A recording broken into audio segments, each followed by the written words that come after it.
Hello everyone, welcome back to my kitchen. Today is Tuesday, which means yesterday was Monday, and if anybody probably wasn't paying attention, but in case you were, I didn't post a video yesterday, and that's because this Monday is about as like last Monday, so last week was more difficulties executing a recipe, and this week was like technical difficulties. So I think I've got it figured out now. I think I have it figured out.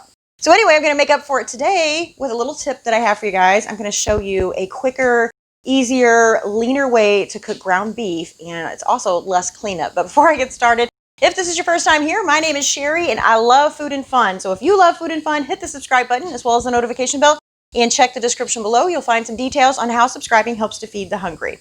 Okay, so I got this tip, I'm going to guess about 15 years ago from a girl I worked with who used to work in the cafeteria at a hospital. And she told me that they used to boil ground beef, and that was something that they did so it would come out really, really lean. So basically what it does is it just separates the fat from the meat. And it's so much leaner than, you know, if you cook it in a pan. So they did it for dietary reasons at the hospital. And I thought, well, that's just perfect. I never even thought about doing that before. So it's just great because it makes the perfect little crumbles, and it's great for chili, tacos, casseroles, spaghetti, all kinds of stuff like that. So I love to do it this way. And there was something else I was going to say, and I done forgot what it was. I guess I was going to tell you it's easier to clean up too. Like everything, it just stays in the pan. So I just take the water that has the grease in it, and I live in the country, so I just dump it across the street. But it's so much easier than clean up all the splatter that's on the stove when I just try to fry it in a pan. So basically, all we're going to do is take a pot of water, and it's not quite boiling yet. It's getting there, and I'm just going to drop in a pound of, now I'm actually using sausage today. So I'm going to make probably like some not manicotti. I'm going to do stuffed shells, I think is what I'm going to do, with a little bit of sausage and some ricotta cheese and stuff like that. So that's what I am making with this. Now, once you have your meat in here, I have a cool little tool here, my mix and chop that I'm going to use. And I'm just using this to break up the hamburger meat. So you could use a potato masher or whatever. And this will help kind of separate it a little bit. And then we're just going to wait for this to come up to a boil. And then we'll replace the lid and let it sit. Okay, so it's just now starting to boil. I'm going to go ahead and use my little mix and chop one more time and just make sure I've kind of got this broken up rather well. And, all right.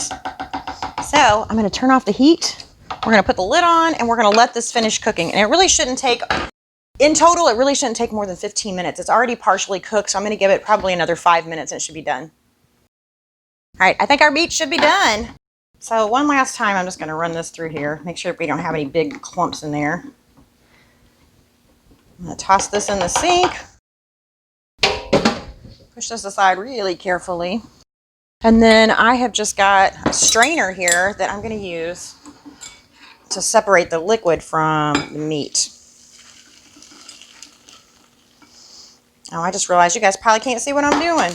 Let's do this. There we go. Can I pour from the other side? There you go. Or there I go. Whoa. I'm not very good at pouring from this side.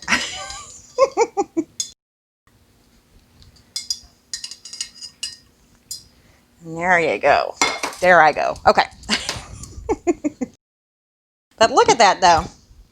See how clean that is? There's no grease really in the bottom of the bowl. So especially, you know, since the first of the year, I think everybody's trying to watch what they eat and kind of eat a little bit healthier. So hopefully this is a tip that will be useful to a few of you out there. So I thank you all so much for watching. I will be back tomorrow. Tomorrow we're going to do another cheese sauce. We're going to do a beer cheese sauce, which is a special request from Heather. So anyway, I'm looking forward to that, and I will see you guys tomorrow. Bye.